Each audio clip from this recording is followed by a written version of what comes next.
One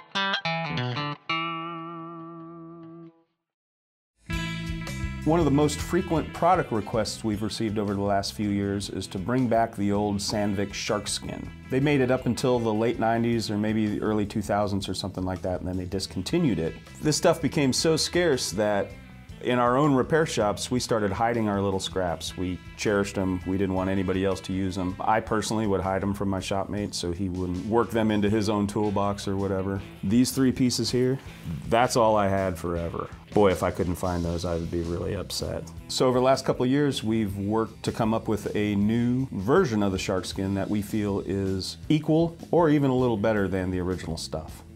Glue removal is one of the main things that we like to use the Sharkskin for. A little bit of squeeze out along the side of a brace that needs to be removed or a neck joint. For profiling, woodworking on a guitar neck, smooth out tooling marks, cut it into any shape, bend it into any shape, whatever you need to use it for, you can use it. Sharkskin is back.